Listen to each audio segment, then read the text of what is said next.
నారాయణం నమస్కృత్య నరం చైవ నరోత్తమం దేవీం సరస్వతీం వ్యాసం తతో జయముదీరయేత్. హరి ఓం. పరమేశ్వర స్వరూపమైన సభకి నమస్కారం. నిన్నటి రోజు నేను పూర్తి చేసే సమయానికి బాణాసురుడు అనబడేటటువంటి ఒక మహాభక్తుడైనటువంటి వాడే, కానీ పరమశివుడిచ్చినటువంటి వరాన్ని, ఆ వరాన్ని పొందిన తరువాత ఆయనలో వచ్చినటువంటి మార్పుని చిట్ట చివరికి కృష్ణ పరమాత్మ చేతులలో 996 చేతులు నరకబడిన తరువాత తిరిగి ఆ భక్తిని పొంది ఆ 4 చేతులతో నిరంతరము హాయిగా భగవంతుని యొక్క శుశ్రూష చేయగలిగినటువంటి జరామరణములకు అతీతమైనటువంటి స్థితిని పొందగలిగినటువంటి స్థాయిని చేరుకుని ఆనందం అనుభవించినాడు అని. ఈశ్వరుడి యొక్క కృప ఎంత గొప్పగా ఉంటుందో, దానికి ఎంత హద్దులేని కృప అయి ఉంటుందో. ఒక్కసారి రక్షించు అన్న మాట అన్నందుకు బాణాసురుడు ఆ స్థాయికి వెళ్ళాడు. కాబట్టి మనం అడిగితే ఎవరిని అడగాలి? రక్షించు అని. ఆ ఈశ్వరుడు మనకి రక్షకుడు. అందుకు కదండి ఆయనతో మనం ఎన్నో జన్మలు ఎత్తాం, ఎన్నో అడుగులు వేసాం, ఎన్నో నడకలు నడిచాం. కానీ మన జీవితంలో ఎప్పుడైనా పట్టాభిషేకం కోసమని చెప్పి పరమేశ్వరుడు రథంలో బయలుదేరితే, పట్టాభిషేకానికి బయలుదేరిన పరమేశ్వరుడితో కలిసి మనం బయలుదేరి నడిచినటువంటి జన్మ ఉందో లేదో మనకి తెలియదు. కానీ ఎందుకు ఊరిరిగింపు పెట్టడము అంటే ఒక వేడుక గురించి కాదు, మన జన్మలు సార్థకత చేసుకోవడం కోసం. సువాసినులైనటువంటి వారు ఉంటారు. సువాసినిగా ఉన్నందుకు వారు చెయ్యగలిగినటువంటి పరమోత్కృష్టమైనటువంటి విశేషం ఒకటి ఉంది. అలా చల్లినటువంటి నీళ్ల చేత వాళ్ళు ఎన్ని కోట్ల జన్మలు ఉద్ధరింపబడతారో, అందుకని వాళ్ళకి పరిమళ జలాలు ఇచ్చి ఆ రోజున వాళ్ళు పాత్ర తీసుకుని వస్తే చక్కగా పరిమళ జలాలని వాళ్ళు భూమి మీద చల్లుతుండగా సువాసినులందరూ పరమాత్మ ఆ రథం మీద విజయం చేస్తారు. ఆ వెనక ఆ కన్నెపిల్లలందరూ కూడా చక్కగా పేలాలు జల్లుతూ వస్తారు. అలా చల్లినటువంటి పుణ్యం చేత ఆ కన్నెపిల్లల యొక్క జీవితాలు, వాళ్ళ ఇళ్ళు వివాహానంతరం సకల సమృద్ధితో వాళ్ళు పరమ సంతోషాన్ని పొందాలని ఆ సంకల్పం చేశాం. ఆ వెనక పురుషులు వస్తారు, ఆ వెనకాతలు ఇంకా చాలా వస్తాయి. చాలా హడావిడి ఉంటుంది ఆ రోజున. మనందరం చక్కగా క్రమశిక్షణలో గోవిందనామాన్ని చెప్పుకుంటూ అందరం బయలుదేరి ఇక్కడికి వస్తాం. కాబట్టి కృష్ణ పరమాత్మ ఆ బాణాసురుణ్ణి ఉద్ధరించడము అనబడేటటువంటి ఆ ఘట్టమును పూర్తి చేసిన తరువాత ఒకానొక నాడు ఆయన అంతఃపురం ప్రాంతంలో ఉన్నటువంటి ఉద్యానవనంలో ఒక లోతైనటువంటి నుయ్యి ఉంది. ఆ ఉద్యానవనంలో కృష్ణ పరమాత్మ యొక్క కుమారులైన ప్రద్యుమ్నుడు, సాంబుడు మొదలైనటువంటి వాళ్ళందరూ విహరించారు. విహరించిన తరువాత వాళ్ళకి అలసట కలిగింది. అలసట తీర్చుకోవడం కోసమని కాసి నీళ్లు తాగాలి అని అనుకుని ఆ నూతి దగ్గరికి వచ్చి నూతిలోకి చూశారు, నీళ్లు తోడుకుందామని. తీరా చూస్తే అందులో ఒక పెద్ద ఊసరవెల్లి ఒకటి పడి ఉంది. ఆ ఊసరవెల్లిని చూసి వాళ్ళు చాలా తెల్లబోయారు. నూతిలో పడిపోయింది ఇంత పెద్ద ఊసరవెల్లి, ఇదేదో పర్వతాకార సన్నిభంగా ఉంది, ఈ ఊసరవెల్లిని పైకి తీద్దాం అనుకున్నారు. పెద్ద పెద్ద తాళ్లు తెచ్చారు, అన్నీ కట్టారు, దాన్ని పైకి లాగారు. కానీ ఆ ఊసరవెల్లిని పైకి తీయలేకపోయారు. అప్పుడు పరుగున లోపలికి వెళ్ళి కృష్ణ పరమాత్మతో చెప్పారు, నూతిలో ఒక పెద్ద ఊసరవెల్లి పడుంది, దాన్ని పైకి తీయాలి అని ప్రయత్నించాం కానీ తీయలేకపోయాం. అంటే కృష్ణ పరమాత్మ బయటికి వచ్చి నూతిలోకి వంగి తన ఎడమ చేతితో ఆ ఊసరవెల్లిని పట్టుకుని చాలా సులువుగా ఒక గడ్డి పరకని పైకెత్తినట్టు ఆ నూతిలోంచి తీసి బయటపడేశారు. ఆయనకి తెలియనటువంటి విషయం ఏమి ఉండదు. కానీ సర్వజ్ఞుడైనటువంటి కృష్ణ పరమాత్మ ఈ సాంబుడు మొదలైనటువంటి వారిని అడ్డుపెట్టి లోకానికి ఒక గొప్ప ధర్మాన్ని ఉపదేశం చెయ్యాలి అని అనుకుని ఆ ఊసరవెల్లిని అడిగారు, నువ్వు ఎందుకు ఇంత పెద్ద ఊసరవెల్లి స్వరూపాన్ని పొందావు? ఊసరవెల్లి అంటే రంగులు మార్చేది, అది రంగులు మారుస్తుంది. దేని మీద ఉంటే ఆ రంగు పొందుతుంది. అది ఓ చెట్టు మీద ఉంటే ఆకుపచ్చగా వెళ్ళిపోతుంది, ఓ ఎండుటాకుల్లో పడిపోతే ఎండుటాకుల రంగులోకి వెళ్ళిపోతుంది. రంగు మార్చగలిగిన దాన్ని ఊసరవెల్లి అంటారు. తొండ ముదిరి ఊసరవెల్లి అయిందిరా అంటుంటారు మన వాళ్ళు. అందుకని నీకు ఎందువల్ల ఈ ఊసరవెల్లి జన్మ వచ్చింది అని అడిగితే ఆయన నమస్కారం చేసి ఆ ఊసరవెల్లి అంది, ఏ ఇక్ష్వాకుతనూజుడన్ రుగుడునా నేపారు భూపాలుడన్ దీనవ్రాతమునర్ధిబ్రోచుచు ధరిత్రీ నాయకుల్ కొల్చి సమ్మానింపన్ చతురంత భూభరణ సామర్థ్యుండనై సంతత శ్రీ నిండారినవాడ ఉల్లసిత కీర్తి స్ఫూర్తి శోభిల్లగన్ అన్నాడు. మహానుభావా, నేను ఇక్ష్వాకు వంశంలో జన్మించినటువంటి నృగమహారాజుని, రామచంద్రమూర్తి యొక్క వంశంలో జన్మించారు. ఇదే కథని కించిత్ మార్పుతో రామాయణంలో ఉత్తరాఖండలో కూడా ఉంది ఇది. ఈ నృగమహారాజు గారు రాజ్య పరిపాలన చేస్తున్నటువంటి రోజులలో పరమధర్మాత్ముడు. ఆయన చెయ్యనటువంటి పుణ్యకార్యం లేదు. ఆయన ఒకచో భాగవతంలో చెప్పుకున్నాడు, ఆయన నా గురించి నేను చెప్పుకుంటే ఆత్మహత్య చేసుకున్నటువంటి పాపం వస్తుంది, కాబట్టి నేను చెప్పుకోకూడదు. కానీ కృష్ణ, ఈ భూమి మీద రేణువులు లెక్క పెట్టవచ్చేమో కానీ నేను చేసినటువంటి దానాలు లెక్క పెట్టలేరు. అన్ని దానాలు చేశాను. గోదానం, హిరణ్యదానం, పుస్తక దానం, నువ్వుల దానం దగ్గర నుంచి నేను చెయ్యని దానాలు లేవు. అన్ని దానాలు చేశాను. ప్రతిరోజు గోవుల్ని దానం చేస్తూ ఉండేవాడిని బ్రాహ్మణులకు. అలా దానం చేసినప్పుడు ఒక విచిత్రమైనటువంటి సందర్భం ఏర్పడింది. ఒకనాడు నేను దానం చేసినటువంటి గోవు కశ్యపుడు అనేటటువంటి ఒక బ్రాహ్మణుడికి దానం ఇచ్చాను. ఆ కశ్యపుడు ఆ గోవుని తీసుకుని వెళ్ళి తన పెరటిలో కట్టుకున్నాడు. కట్టుకుని మరనాడు ఆ గోవుని విప్పి పచ్చిగడ్డి కోసమని, మెయ్యడం కోసమని వదిలేడు. ఆ గోవు తప్పించుకుని అది అలవాటు ప్రకారం పూర్వం ఎక్కడుండేదో అక్కడికి ఆ నృగమహారాజు గారి దగ్గర ఉన్నటువంటి ఆలమందలోకి మళ్ళీ వెళ్ళిపోయింది. వెళ్ళిపోతే రాజు తాను దానం ఇచ్చేసినటువంటి గోవు తిరిగి మళ్ళీ వచ్చి తన మందలో కలిసిపోయింది అన్న విషయాన్ని గుర్తించలేకపోయాడు. గుర్తించలేక అదే ఆవుని వేరొక బ్రాహ్మణుడికి దానం చేశాడు. వేరొక బ్రాహ్మణుడు ఈ ఆవుని తోలుకుని వెళ్ళిపోతున్నాడు. వెళ్ళిపోతుంటే ఉన్న ఒకే ఒక్క జీవనాధారమై ఉన్నది ఆ ఆవు కశ్యపుడికి. ఇప్పుడు ఈ ఆవు కనపట్టలేదు. ఆ ఆవు కోసమని వెతుకుతున్నాడు. వేరొక బ్రాహ్మణుడు తీసుకెడుతున్నాడు దాన్ని. ఈ బ్రాహ్మణుడిని వచ్చి అడిగాడు, అది నా ఆవు, నాకు నృగమహారాజు గారు దానం చేశాడు దాన్ని. ఈ బ్రాహ్మణుడు అన్నాడు, నేను ఇప్పుడే దానం పుచ్చుకున్నాను ఈ గోవుని. నువ్వు ఎప్పుడో పుచ్చుకున్నానంటున్నావు, నేను ఇప్పుడు పుచ్చుకున్నాను. నేనేం చౌర్యం చేసిన వాడిని కాదు, నేను ఇప్పుడు రాజు దగ్గర దానం పుచ్చుకుని ఈ గోవుని తీసుకెడుతున్నాను అన్నాడు. లేదు, ఈ గోవు నాదన్నాడు కశ్యపుడు. కాదు, ఈ గోవు నాదన్నాడు యువతల బ్రాహ్మణుడు. వాళ్ళిద్దరి మధ్య పెద్ద రచ్చ బయలుదేరింది. ఇద్దరూ కలిసి నృగమహారాజు గారి దగ్గరికి వెళ్ళారు. వెళ్ళి, అయ్యా, ఈ గోవుని నాకు పూర్వం నువ్వు దానం ఇచ్చావు, అదే ఆవు నీ మందలో కలిసిపోయింది. నువ్వు మళ్ళీ ఈ ఆవుని వేరొక బ్రాహ్మణుడికి దానం ఇచ్చావు, కాబట్టి నా ఆవుని నాకు ఇప్పించు అని మొదటి బ్రాహ్మణుడు అన్నాడు. అంటే నృగమహారాజు గారు అన్నారు రెండవ బ్రాహ్మణుడితో, నా వల్ల పొరపాటు జరిగింది. మీకు దానం ఇచ్చిన గోవు నేను హితపూర్వం ఆ బ్రాహ్మణుడికి దానం ఇచ్చేసిన గోవు, కాబట్టి ఆ గోవుని ఇచ్చేసినట్లయితే నేను తిరిగి ఆ బ్రాహ్మణుడికి ఇచ్చేస్తాను అన్నాడు. ఆయన అన్నాడు, నాకు ఈ ఆవే కావాలి, నేను ఇవ్వనన్నాడు. అంటే రాజుగారు అన్నారు, నీకు 1,00,000 గోవులు ఇస్తాను, ఈ గోవుని విడిచిపెట్టు అన్నారు. 1,00,000 గోవులు కాదు కదా, నువ్వు ఎన్ని గోవులు ఇచ్చినా నాకు ఈ గోవే కావాలన్నా గోవును పట్టుకుని ఆయన వెళ్ళిపోయాడు. కశ్యపుడు వంక చూసి రాజన్నాడు, నీకు నా రాజ్యంలో భాగం ఇమ్మంటావా, లేకపోతే ఎన్ని వేల గోవులు కావాలి చెప్పు, నేను అన్ని గోవులు ఇస్తాను నీకు, నీకేం కావాలి చెప్పు, అవన్నీ ఇస్తాను, తీసుకెళ్ళి అన్నాడు. కశ్యపుడు అన్నాడు, నేను అడిగిన గోవుని నువ్వు ఇవ్వలేకపోయావు, నాకు దానం చేసిన గోవుని వేరొకరికి దానం చేశావు, గొప్ప దానం చేశావులే, ఇంకా నువ్వు నాకు ఇవ్వవలసింది ఏం లేదని కశ్యపుడు వెళ్ళిపోయాడు.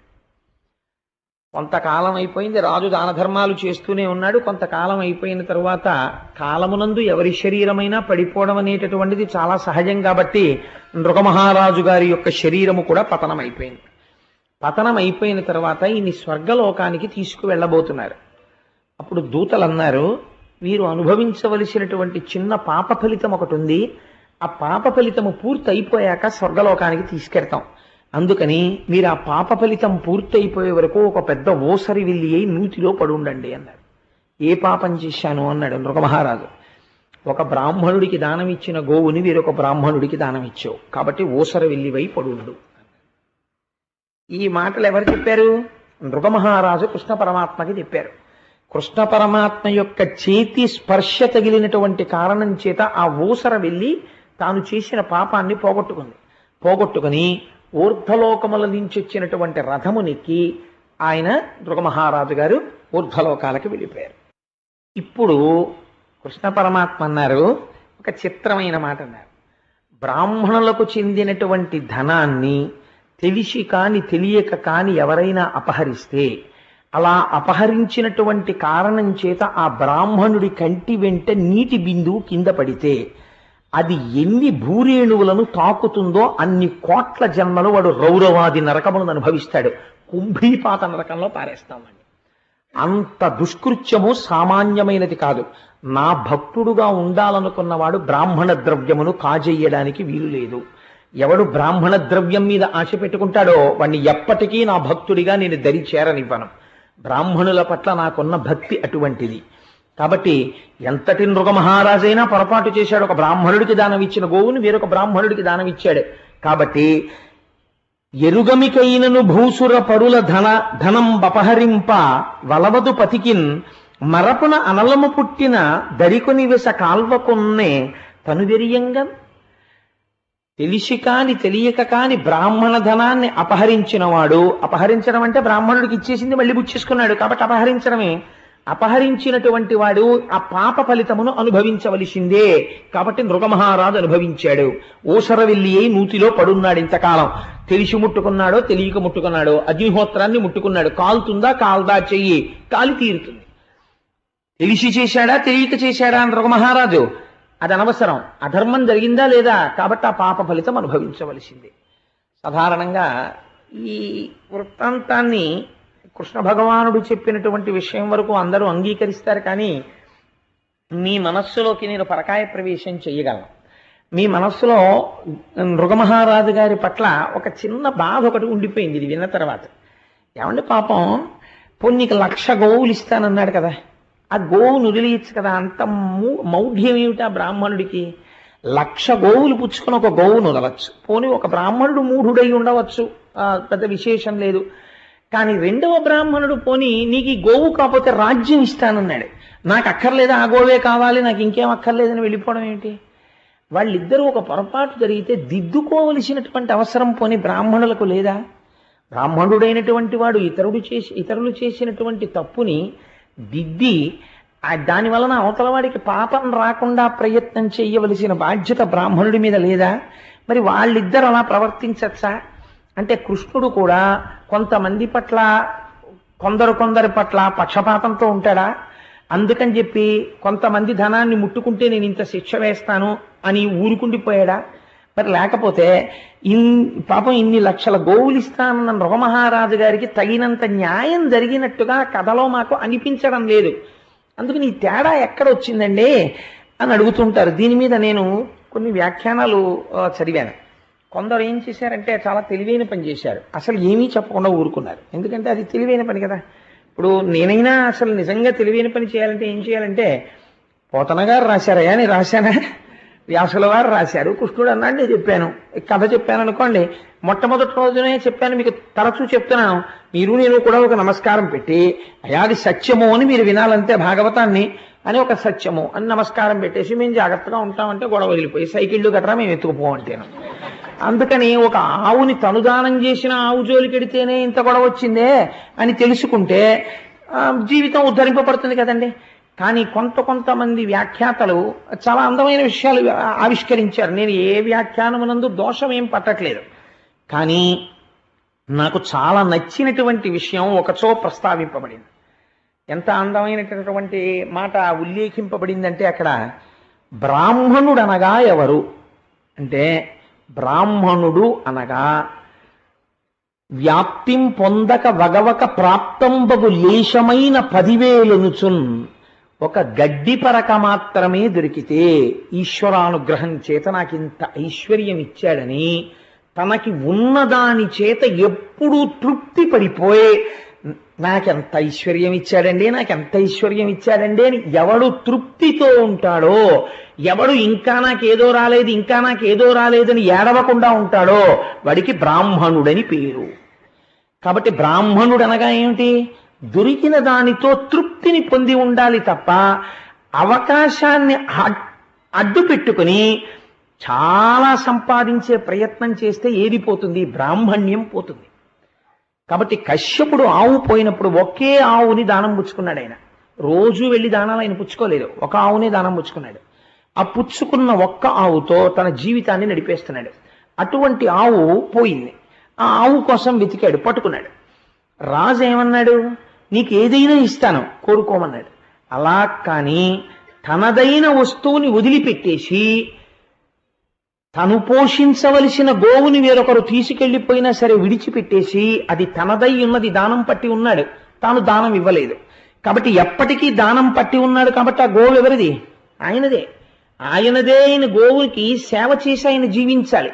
కానీ ఇప్పుడు ఆ గోవుకి సేవ చేసి దాని పదార్థాన్ని ఆయన పుచ్చుకోలేడు. ఎందుకని? అది వేరొకరికి దానం చేయబడింది. నాది అని వేరొక బ్రాహ్మణుడు కూడా ఇప్పుడు దాని మీద భ్రాంతి పెంచుకుని ఉన్నాడు. ఇప్పుడు తను లాక్కుంటే అవతల బ్రాహ్మణుడి మనస్సు కష్టపడుతుంది. రాజు అన్నాడు కదా అని 1000 గోవులో 1,00,000 గోవులో తాను పుచ్చుకోకూడదు. రాజు ఏ మాట అనాలి? నా వలన మహాపరాధం జరిగింది, నన్ను మన్నించండి అని ఒక్క మాట అని బ్రాహ్మణుడి పాదములు పట్టుకుని ఉండాలి. కానీ అవతల వారి యందు ఉన్నటువంటి తృప్తిని గమనించలేకపోయాడు. గమనించలేక నీకు 1000 గోవులు ఇస్తాను, 1,00,000 గోవులు ఇస్తానని బేరం పెట్టాడు. నాకు అక్కర్లేదని వెళ్ళిపోయారు ఇద్దరు. వాళ్ళు ఏం మిగిల్చుకున్నారు? వాళ్ళ బ్రాహ్మణ్యాన్ని వాళ్ళు మిగిల్చుకున్నారు. బ్రాహ్మణ్యము అన్నది అపారమైన తృప్తితో పొందవలసినటువంటి లక్షణము. అంతేకాని బ్రాహ్మణ్యము అనేటటువంటిది కేవలముగా బాహ్యమునందుండేటటువంటి కొన్ని లక్షణముల చేత అన్ని వేళలా బ్రాహ్మణ్యం ఉన్నది అని చెప్పడం కుదురుతుందా అంటే అది కూడా చాలా కష్టం. అప్పుడు ఏమనవలసి ఉంటుందంటే బహుశः భ్రష్ట బ్రాహ్మణ్యము అని అనవలసి ఉంటుందేమో అని నేను అనుకుంటున్నాను. రామకృష్ణ పరమహంస మూర్ఖనారాయణుడు అన్నట్లు. కాబట్టి వాళ్ళు వాళ్ళ బ్రాహ్మణ్యాన్ని నిలబెట్టుకున్నారు. కానీ పొరపాటు మాత్రం ఎవరి వల్ల జరిగిపోయింది? దిద్దరానంత తప్పు ఎక్కడ జరిగింది? దానము చేసిన గోవు తిరిగి తన మందలో కలవకుండా చూసుకోవడంలో ఏమరపాటు పొందాడు రాజు. కాబట్టి తప్పు ఎవరి ఖాతాలో వేసేశారు అంటే ధర్మాధర్మ పరిశీలనము చేసేటప్పుడు అక్కడేం పక్షపాతాలు ఉండవు. స్త్రీ పురుష పండిత పామర కుల మత వర్ణ వివక్ష లేకుండా ఈశ్వరుడు శిక్ష విధిస్తాడు. అది కృష్ణ పరమాత్మ యొక్క వాక్యం. వాళ్ళు బ్రాహ్మణులుగా తమ బ్రాహ్మణ్యమును నిలబెట్టుకున్నారు. అందుకని వాళ్ళు 1000 గోవులకి 1,00,000 గోవులకి వాళ్ళు ఆశపడలేదు. వాళ్ళు ఏది పుచ్చుకున్నారో దానికి తృప్తిపడ్డారు. అది తిరిగి ఇద్దరికీ ఇచ్చేశాడు ఒకే గోవుని. ఇప్పుడు ఇద్దరికీ ఇవ్వడం కుదరని సంకటంలో తాను పడ్డాడు. కాబట్టి దానికి ప్రాయశ్చిత్తం, ఆ పాప ఫలితం అనుభవించాడు. కాబట్టి కృష్ణ పరమాత్మ కూడా ఇంకా పరివేదన చెందకుండా తన చేతితో ముట్టుకుని పైకెత్తారు తప్ప మూసరవెల్లి జన్మ రాకుండా చెయ్యలేకపోయారు. మూసరవెల్లి జన్మ వచ్చి అనుభవించాడు. తదనంతరమునందు మాత్రమే ఊర్ధ్వలోకాల్ని పొందగలిగాడు. అందుచేత ఈ ఆఖ్యానము వినడానికి చాలా సులువుగా చాలా చిన్న కథలా ఉంటుంది. కానీ ఇందులో ఒక గొప్ప ధర్మం తెలుస్తుంది మీకు. మీరు ఒక విషయం చూడండి. దానం చేసినటువంటి వస్తువు తిరిగి తన మందలో కలిసిపోకుండా జాగ్రత్త పడవలసినటువంటి అవసరం కూడా ఎవరిది? దానం చేసేవాడిదే. ఎందుచేతనో తెలుసా అండి? మన సనాతన ధర్మమునందు ఒక చిత్రమైన ప్రతిపాదన ఉంటుంది. దానం ఇచ్చేవాడు గొప్ప, దానం పుచ్చుకునేవాడు గొప్ప అని మీరు అడిగారు అనుకోండి, దానం పుచ్చుకునేవాడే గొప్ప అంటారు. ఎందుకో తెలుసా అండి? దానం పుచ్చుకునేవాడు ఎందుచేత గొప్ప అంటే దానం పుచ్చుకునేటటువంటి వాడు దానం పుచ్చుకుని మీరు మంత్రంతో ఇదం నమమా అంటూ చతుర్థి విభక్తి వేసి ఒక వస్తువుని దానం చేశారనుకోండి, అవతలవాడు ఇలా కింద చేతులు పెట్టి ఆ దాన సహితంగా దాన జలధార చేతిలో పడడాన్ని అంగీకరించి ఆ వస్తువుని పుచ్చుకున్నాడు అనుకోండి, పుచ్చుకోగానే ఈయన తపశ్శక్తి కొంత తగ్గిపోతుంది. కాబట్టి ఈయన ఏం చేయాలంటే మళ్ళీ గాయత్రి చేసుకోవాలి. కాబట్టి ప్రాజ్ఞులైనటువంటి వారు చెయ్యిలా చాపి నీటి ధారతో పుచ్చుకోవడానికి చెయ్యి కింద పెట్టడానికి అంగీకరించరు. అది దీన్ని పోషిస్తున్న ఆత్మ పోషణ జరగదు, నాకు అక్కర్లేదంటారు. కాబట్టి చిత్రం చూడండి, ఇంకా స్థాయి దాటిపోయింది అనుకోండి, మహాజ్ఞానం అయిపోయాడు అనుకోండి, నాకు చాలా పాపం ఉందని భయం వేస్తోందండి అన్నారు అనుకోండి, ఇలా ధారపోసే నీ పాపం అంతా నాకంటారు. మీరు నా కొన్ని కోట్ల జన్మలలో నేను చేసినటువంటి పాపరాశిని ఈయనకి ధారపోయుచున్నాను అని మీరు ధారపోశారనుకోండి, నేను పుచ్చుకున్నాను అని పుచ్చేసుకుంటారు. మరి ఇప్పుడు యువతల వాళ్ళు పతనం అయిపోయారా మరి పుచ్చుకున్న వాళ్ళు అంటే? మీరు అగ్నిహోత్రంలోకి తీసుకెళ్ళి అరటిపండు వేసినా కాలిపోవలసిందే, లేకపోతే నెయ్యి వేసినా కాలిపోవలసిందే, ఎండిపోయినటువంటి పేడు వేసినా కాలిపోవలసిందే. అవతలవాడు జ్ఞానాగ్ని స్వరూపమై నిలబడిపోతే ఒకవేళ వాడి దగ్గరికి పాపరాశిని దానం పుచ్చుకున్నా అది వాడిని ఏం చేయలేదు, అది కాలిపోతుంది అంతే వాడి దగ్గరికి వెళ్ళి. రమణ మహర్షి ఒక సందర్భంలో అలా పుచ్చుకున్నారు ఒకరి దగ్గర. నీ పాపమంతా నాకు ధారపోసే, నీకు భయం అయితే అన్నారు. ఆయన ధారపోసాడు, ఆయన పుచ్చుకున్నారు. ఏమైనా చేసిందా రమణ మహర్షిని? దగ్ధం అయిపోయిందంటే ఆయన దగ్గర. అందుకే జ్ఞానానల ప్రభావేన తస్మై శ్రీ గురవే నమః అన్నాడు పరమశివుడు పార్వతీదేవితో. గురువు అంటే ఎవరో తెలుసా? పైకి దేహముతో ఉంటాడు, లోపల తనలో ఉన్నటువంటి జ్ఞానం అనే అగ్నిపర్వతం వెలిగిపోతుంటుంది. ఆ వెలిగిపోతున్నటువంటి జ్ఞానాగ్ని పర్వత రూపమై ఉంటాడు. కాబట్టి ఆయన చేతిలో పడినటువంటి వస్తువు వలన అక్షయమైన అనంతమైనటువంటి ఫలితం వచ్చేస్తూ ఉంటుంది. ఆయన ప్రతిగ్రహీతయ్యి పుచ్చుకున్నప్పుడు ఈశ్వరాంశయ్యి తీసుకుంటాడు. కాబట్టి గురువుల యొక్క స్థితి, మహాజ్ఞానుల యొక్క స్థితి అలా ఉంటుంది. ఆ దానం చేసేటప్పుడు అన్నిటికన్నా ఎంత జాగ్రత్తగా ఉండాలో మనకి ఇది నేర్పుతుంది. దానం చేసేటప్పుడు ఇవాళ రేపు అంటే మనకి దానం చేసేటటువంటి విధి విధానాలు కూడా చాలా అసహ్యకరంగా అర్థం లేనివిగా తయారయ్యాయి. కానీ దానం చేసేటప్పుడు అవతల వాళ్ళ కాళ్ళు కడిగి, ఆ కాళ్ళు కడిగినటువంటి నీళ్లు తల మీద చల్లుకుని, భార్యాభర్త కలిసి మంత్రపూర్వకంగా నీటితో కలిపి అవతల వారికి ఇచ్చి తిరిగి అవతల వారి పాదములకు నమస్కరిస్తే ఆ దానము, దానమిచ్చేటప్పుడు వినయము వలన మీరు చేసినటువంటి దానానికి ఫలితం కలుగుతుంది. చాలా మంది మేము దానం చేశామండి అంటారు. నేను ఇలా చెప్పాను అని సభలో మీరేమనుకోకండి. శివాలయంలో మినువులు దానం చెయ్యండి అంటారు. ఎందుకు ఫలితం కనపడలేదు మాకు అంటారు. ఎందుకు కనపడదో నేను మీకు ఒక చిన్న విషయం చెప్తాను. శివాలయం లోపల మీరు ఆలయం యొక్క అంతరాలయమునందు కూర్చున్నా, శివాలయంలో కూర్చుని మీరు ఏదైనా ఒక మంచి పని చేస్తున్నా పైన ఏమీ ఉండకూడదు. చొక్కా కాని, బనీని కాని ఏదీ ఉండకూడదు. సాధ్యమైనంత వరకు దేవాలయాల్లో అసలు అలా ఉండకూడదు. ఈశ్వర పూజ చేసేటప్పుడు కానీ, సంకల్పం చెప్పి ఏదైనా చేసేటప్పుడు కానీ విచిత్రమైనటువంటి స్థితి ఏమి ఏర్పడుతోందంటే, చొక్కాలు వేసేసుకుని, బనీని వేసేసుకుని, బెల్ట్ పెట్టేసుకుని, అన్నిటికన్నా దారుణమైన విషయం ఏమిటో తెలుసా అండి? బెల్ట్ పెట్టుకుని గుళ్ళోకి వెళ్ళడం. ఎందుకో తెలుసా? బెల్ట్ ఎక్కడి నుంచి వస్తుందండి? ఒక జంతువు చచ్చిపోతే ఆ జంతువు యొక్క చర్మంలోంచి తీస్తారు, దాన్ని తీసి బెల్ట్ తయారు చేస్తారు. ఒక చచ్చిపోయిన జంతువు యొక్క చర్మాన్ని క్రౌర్యంతో ఊడతీసి ఎండపెట్టి పదును పెట్టి దాన్ని తీసుకొచ్చి నువ్వు మొలకు కట్టుకున్నావు. కట్టుకుని నువ్వు దేవాలయ ప్రవేశం చేసినటువంటి దానమునందు శుద్ధి ఎక్కడుంది? శుద్ధి లేదు. అసలు నువ్వు చేస్తున్న దాని యందు శుద్ధి లేనప్పుడు అది ఈశ్వరుడు యొక్క ప్రీతిని మీకు ఎలా తీసుకొస్తుంది? ఆ ప్రీతి ఆవిష్కరింపబడదు. మీరు చేసే దానానికి ఫలితం ఉండదు. మీరు దానము చేసేటప్పుడు చూపించినటువంటి వినయము వలన ఈశ్వరుడు ప్రీతి చెందుతాడు. ఈశ్వరుడు ప్రీతి చెందితే మీరు చేసిన దానానికి ఫలితం వస్తుంది. లేకపోతే ఇలా మినుములు దానం చేసేగానే అలా మా అబ్బాయికి ఉద్యోగం వచ్చేసి, ఇలా నేను నువ్వులు దానం చేసేస్తే వెంటనే ఎవరో మా తెలుసున్న వాళ్ళకి జబ్బు తగ్గిపోయి వెంటనే ఆయన లేచిగా ఓబా ఆఫీస్కి వెళ్ళిపోయి అయిపోవాలి. అలా ఎందుకు అవ్వదండి? కొంతమందికి ఫలితం ఇస్తుంది, కొంతమందికి ఫలితం ఇవ్వదు. ఎందుకు ఇవ్వదు అంటే, ఒక వ్యక్తే గింజలు జల్లుతాడు, జల్లిన కొన్ని గింజలు రాళ్ల మీద పడతాయి, మొలకలెత్తావు. కొన్ని గింజలు ఎండిపోయిన నేల మీద పడతాయి, మొలకలెత్తావు. తడిగా ఉన్న నేల మీద పడినటువంటి విత్తనం మాత్రమే మొలకెత్తుతుంది. నువ్వు దానం చేసేటప్పుడు కొంత శ్రద్ధ అవసరం. చిన్న అజాగ్రత్త నృగమహారాజుని ఫలితం మాట దేవుడెరుగు, పాపం అనుభవింపచేసింది. దానం చేసేటప్పుడు ఎంత జాగ్రత్తగా ఉండాలో, ఎంత పవిత్రంగా ఉండాలో మనస్సు.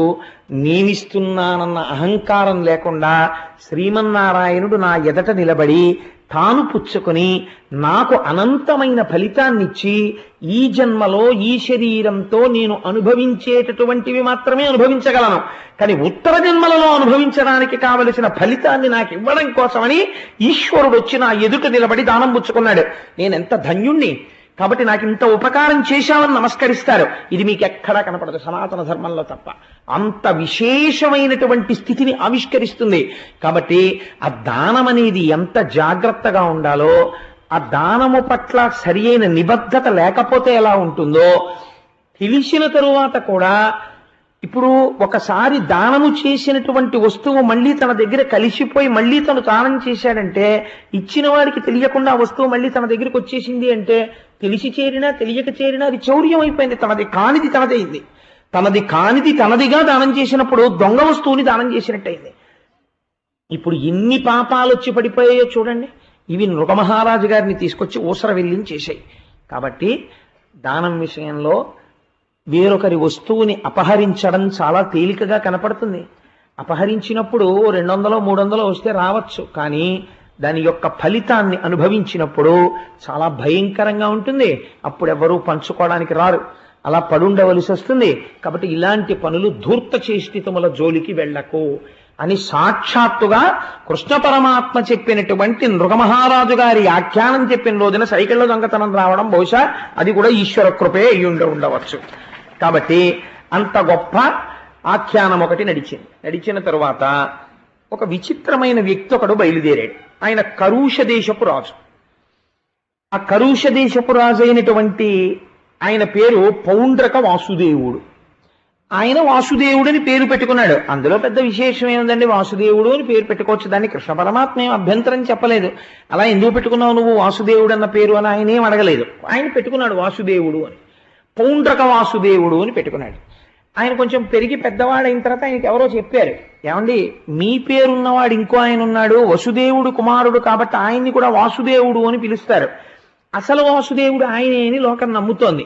ఆయన ఏం చేస్తాడో తెలుసా, శంఖము చక్రము గదా పద్మము పట్టుకుంటాడు అని తెలియగానే ఈయన కూడా ఏం చేశాడంటే, ఈయన కూడా ఓ తెల్లటి శంఖం ఒకటి కొనుక్కున్నాడు, ఓ చక్రం ఒకటి కొనుక్కున్నాడు. మనకి ఇదేంటి ఏదో పగటి వేషాలు వేస్తారు చూసారా, అలా ఓ గద ఒకటి పట్టుకున్నాడు. ఓ శారంగం ఆయనది కృష్ణుడిది ఎలా ఉంటుందో అలాంటి ధనస్సోటి చేయించుకుని అలాంటి ధనస్సోటి పట్టుకునేవాడు. కృష్ణుడు ఇంకేం కట్టుకుంటాడని అడిగాడు.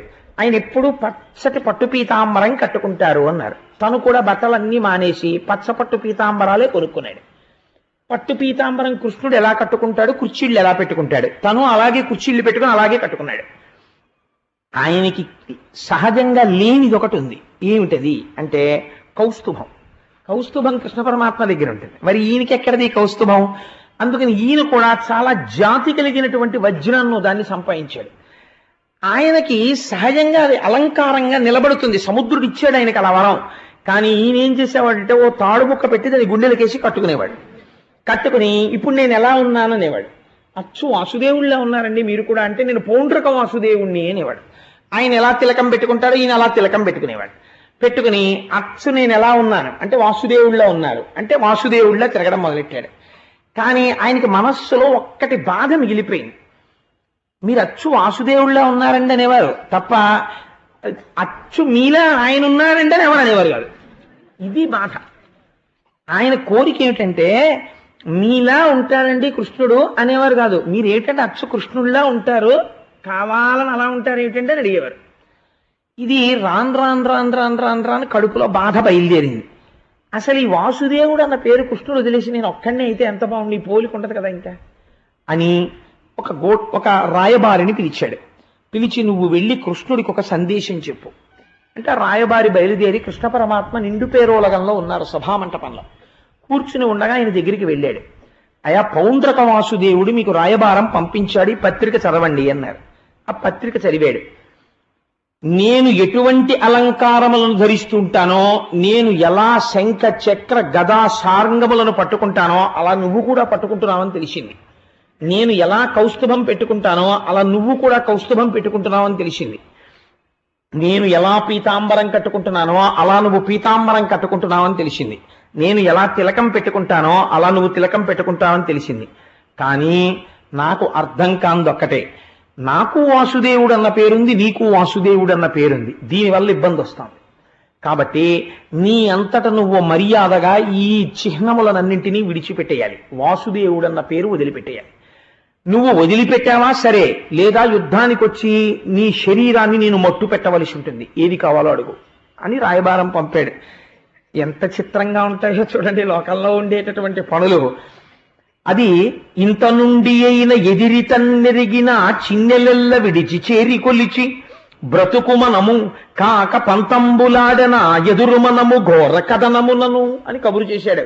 తనంత తాను ఆ చిహ్నములనన్నింటినీ విడిచిపెట్టేసి నా దగ్గరికి వచ్చి నా పాదములను పట్టుకుని శరణాగతి చేసి బతికాడా బతుకుతాడు, లేదా కృష్ణుణ్ణి నేను సంహరిస్తానన్నాను, యుద్ధరంగంలోకి వచ్చి కలుసుకోమన్నానని చెప్పు అన్నాడు. అంటే కృష్ణుడు ఇది విన్నాడు, ఈ రాయబారం ఈ లేఖ చదివాడు.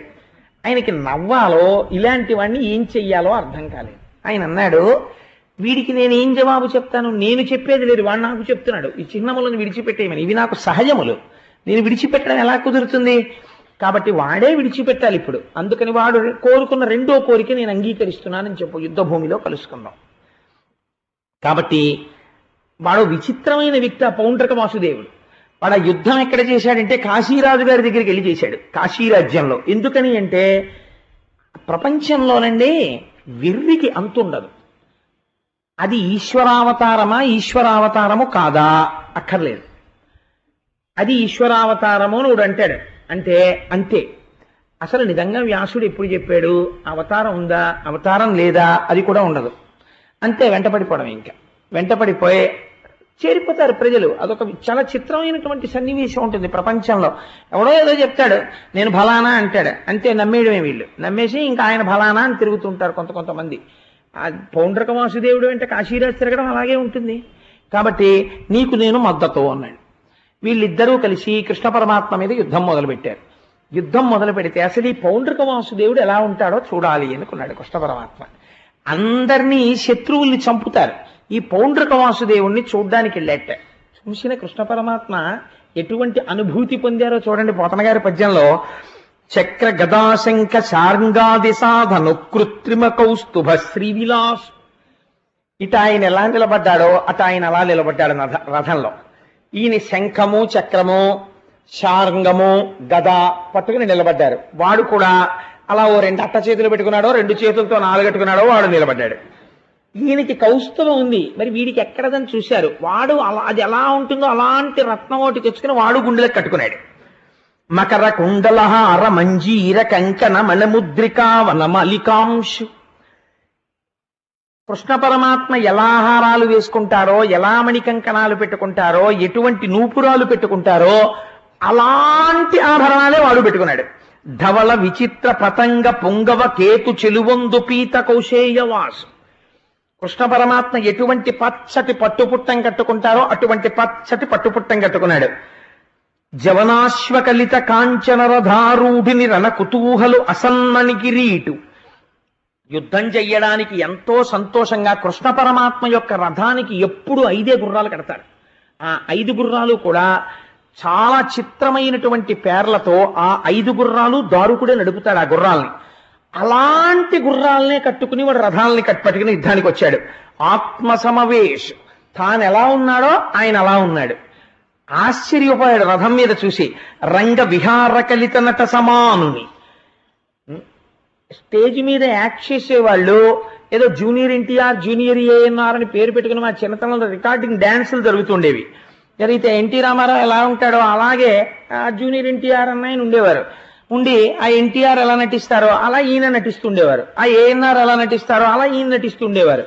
ఇద్దరు ఆ హావభావాలు, ఆ శరీర ఆకృతి, ఆ సౌష్ఠవం, ఆ ఆహార్యం కూడా అలా పొందిక కుదిరేది. వాళ్ళు నిజంగానే చాలా తమాషాగా ఉండేవారు చూడ్డానికి. ఉండి నిజంగా వాళ్ళేనేమో అనిపించేది, అంత చక్కగా ఉండేవారు. అందుకని అలా చేసేవారు. అలా రంగస్థలం మీద నటుడు ఎలా ఉంటాడో అలా అచ్చు గుద్దినట్టు తనలాగే ఉన్నాడు అవతల రథం మీద. హర్షమిగురొత్త నవ్వె పద్మాయతాక్షు. ఆయన్ని చూసి పకపక పకపక ఆ నవ్వెట్ట కృష్ణుడు. అంత వాడును ద్వత్తుడగుచునడరి. ఇంత కృష్ణ పరమాత్మ కూడా పౌండ్రక వాసుదేవుణ్ణి చూసి ఒక పెద్ద నవ్వు నవ్వి యుద్ధాన్ని ప్రారంభం చేశారు. ప్రారంభం చేసి బ్రహ్మాండమైన యుద్ధం జరిగింది. ఏదో కాసేపు వాళ్ళ సైన్యం వాళ్ళు చెయ్యగలిగిన యుద్ధం చేశారు. ఆఖరికో బాణం వేసి కొట్టాడు, ఠామ్మని కింద పడి చచ్చిపోయాడు. చచ్చిపోతే జరిగిన చిత్రం ఏమిటో తెలుసా అండి? ఒక ఆశ్చర్యకరమైన సంఘటన జరిగింది. ఆ చచ్చిపోయిన వాడిలో ఉన్నటువంటి తేజస్సు పైకి లేచి కృష్ణ పరమాత్మలో కలిసిపోయింది. ఇది వినగానే పరీక్షిత్తు తెల్లబోయాడు. ఇదేమిటయా ఆయనలో తేజస్సు ఈయనలో ఎలా కలిసింది అన్నాడు. అంటే పరీక్షిత్ అన్నాడు, ఎలా ముట్టుకున్నది అగ్నిహోత్రం. వాడు పంచ కట్టుకుంటే నేను అచ్చు కృష్ణుల్లా కట్టుకున్నానా అని కట్టుకునేవాడు. వాడు గొలుసు వేసుకుంటే అచ్చు కృష్ణుల్లా వేసుకున్నానా, వాడు చక్రం పట్టుకుంటే అచ్చు కృష్ణుడి చక్రంలా ఉందా, వాడు ఏం చేసినా కృష్ణుల్లా ఉన్నానా కృష్ణుల్లా ఉన్నానా కృష్ణుల్లా ఉన్నానా, తన శరీరం కృష్ణుల్లా ఉన్నానా, కృష్ణుల్లా మాట్లాడుతున్నానా, కృష్ణుల్లా చెప్తున్నానా, అన్ని కృష్ణుల్లా కృష్ణుల్లా కృష్ణుల్లా అనుకుంటూ వాడు కృష్ణుడిల్లా అనుకోవడంలో మనస్సునందు కృష్ణ భావనను పొంది ఉన్నాడు. కాబట్టి వాడు ఏ కారణం చేత చచ్చిపోయినా సంతతము తలిచిందే ఆ వస్తువునే, కాబట్టి ఆ వస్తువులోనే కలిసిపోయాడు. అది దాని ఫలితం అన్న. ఎంత చిత్రం అండి నిజంగా. పౌండ్రక వాసుదేవుడు వృత్తాంతం చాలా చిత్రంగా ఉంటుంది మనకి. అందులో అనేకమైనటువంటి నీతి కూడా ఉంటుంది. కానీ ఇవాళ నేను సభలో చెప్పగలిగిన నీతులు కావు. భగవంతుణ్ణి అనుకరించేటటువంటి ప్రయత్నాలు చెయ్యకూడదు. ఆయన పేరుతోటి, ఆయన యొక్క అవతారాలతోటి, ఆయన యొక్క లీలలతోటి ఈశ్వరుణ్ణి అనుకరించే ప్రయత్నం ప్రమాదకరము. అటువంటివి ధూర్త చేష్టితములు అయిపోతాయి. కాబట్టి ఆ నీతిని ఆవిష్కరించి అటువంటి లీల జరిగిన తరువాత ఆ కాశీ పట్టణంలో ఉండేటటువంటి కాశీరాజు యుద్ధం చేశాడు. ఆయన తల తెగి పడిపోయింది. ఇలాంటి వాటికి అనవసరంగా వెళ్ళి కాశీరాజు తల తెగి పడిపోయింది, కానీ ఆయనలో ఉన్న తేజస్సు ఈయనలో చేరలేదు. అది విచిత్రం. కాశీరాజు కాశీరాజుగానే ఉన్నాడు. పౌండ్రక వాసుదేవుళ్ళ కనీసం ఆ భావం లేదు. ఎక్కడి నుంచి వస్తుంది తేజస్సు? కలవమంటే కలవలేదు. వాళ్ళ కొడుకైతే ఆభిచారిక హోమం చేశాడు కృష్ణుడి మీద. ఆ తేజస్సుని తన చక్రంతో అవతలకి తోసవతల పారేశాడు కృష్ణుడు. కాబట్టి ఇలాంటి అనవసరపు విషయాల జోలికి వెళ్ళి మద్దతులు ప్రకటించడం, తిరగడం, ఇటువంటివి లేనిపోయినటువంటి ఇబ్బందులు తీసుకొస్తాయని మనకి సాత్వికమైనటువంటి ఆరాధన, వ్యాస భగవానుడి చేత ప్రతిపాదింపబడినటువంటి భగవంతుని యొక్క మూర్తులు, అటువంటి వాటిని ఆరాధన చేసి మనస్సుని సత్వగుణంతో ఉంచుకొని భగవంతుని యందు చేరే ప్రయత్నం చెయ్యాలి తప్ప లేనిపోని భేషజాలన్నవి అంత మంచివి కావు అని ఒక హెచ్చరిక చేసేటటువంటి ఒక అద్భుతమైనటువంటి లీల. ఇది జరిగిన తరువాత ఒకనాడు నారద మహర్షికి ఎవరో ఎక్కడో తిరుగుతున్నప్పుడు, ఆయన అన్ని లోకాలు తిరుగుతూ ఉంటాడు కదా, ఒక మాట చెప్పారు ఆయనతో. నారదా నువ్వు వెళ్ళావా కృష్ణుడు 16,000 మందిని పెళ్లి చేసుకున్నప్పుడు అన్నారు. అంటే 16,000 మందిని ఎన్ని రోజులు పెళ్లి చేసుకున్నాడు అని అడిగాడు. ఇన్ని రోజులో పెళ్లి చేసుకోలేదు. ఆయన నరకాసురుడి దగ్గరికి యుద్ధానికి వెళ్ళినప్పుడు నరకాసురుడు తీసుకొచ్చి దాచినటువంటి కారాగారంలో బంధించినటువంటి 16,000 మంది రాజకుమార్తెల్ని సౌధానికి తీసుకొచ్చి 16,000 మందికి 16,000 సౌధాలు నిర్మించి 16,000 మందిని ఒకే ముహూర్తంలో ఒకే కృష్ణుడు 16,000 మంది కృష్ణులై ఒకే ముహూర్తానికి తాళి కట్టాట అన్నారు. అంటే నారదుడు ఆశ్చర్యపోయాడు. 16,000 మంది కాంతలకి 16,000 మంది కృష్ణులు తాళి కట్టారా? ఇది ఎలా జరుగుతుంది? అంటే అంత జ్ఞాని ఎటువంటి మోహానికి లోనయ్యాడో చూడండి. తాళైతే కట్టాడు, సంసారం ఎలా చేస్తుంటాడు? 16,000 మంది, ఇటు 8 మందినా? అసలు కృష్ణుడు 16,000 మంది దగ్గర ఇంకా మనసులో లెక్కలు కట్టేసుకున్నాడు, చాలా లెక్కలు. ఎవరి దగ్గరికి ఎన్ని రోజుల తర్వాత వెడుతుంటాడు? అసలు గుర్తుంటుందా కృష్ణుడు మళ్ళీ వస్తే? లేకపోతే కృష్ణుడికే గుర్తుంటారు? 16,000 మందిలోనూ ఓ భార్య బజార్లో కనపడింది అనుకోండి, ఏమేమి నువ్వు ఇక్కడున్నా అనగలరా? కృష్ణుడు గుర్తుంటుందా అని ఆయనకి లోపల చాలా ఆలోచనలు వచ్చేసాయి. ఇంకా వచ్చేసి వీటన్నిటి పర్యవసానం ఏమిటో తెలుసా అండి? ఇన్ని భాగవతంలో చెప్పరు, కానీ మనస్సు ఆ స్థాయికి వెళ్ళిపోయి అంటే మన మనస్సు కూడా స్థాయికి వెళ్ళిపోతూ ఉంటుంది సుమా. చక్కదిద్దడానికి దశమస్కందంలో ఉత్తర భాగాన్ని చివరికి వెళ్ళిపోతుండగా ఈ లీలలు తీసుకొస్తారు. ఇంకొకరు ఎందుకని నారదుణ్ణి తీసుకొచ్చారు ఆ లీలలోకి. అసలు సంసారం ఏం చేస్తున్నాడో, ఇంతమందితో ఎలా ఉంటాడో ఒకసారి చూసొద్దామని బయలుదేరి భూలోకానికి వచ్చాడు. ద్వారకా నగరంలో ప్రవేశించాడు. అబ్బో, ఆ ద్వారకా నగరం పరమరమణీయంగా ఉంది. ముందు ఎవరింటికి వెడదామని ఆలోచించాడు. ఏదో ఓ ఇల్లు కనపడింది. ఏ ఇల్లు అయినా కృష్ణుడి ఇల్లేగా అక్కడ.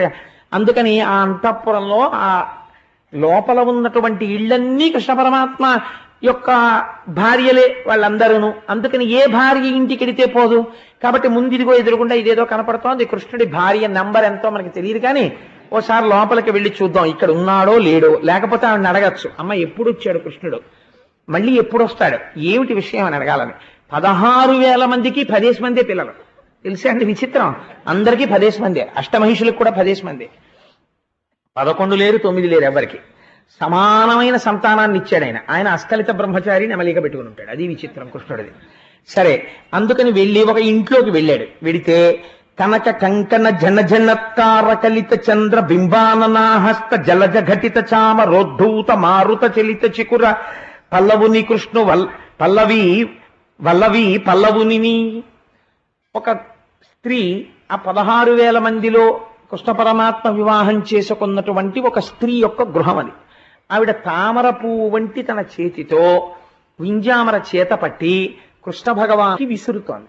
విసురుతున్నప్పుడు ఆయన పాదాల దగ్గర నుంచి ఆయన తల వరకు గాలి తగిలేటట్టు ఎంతో అందంగా గాలి విసురుతోంది.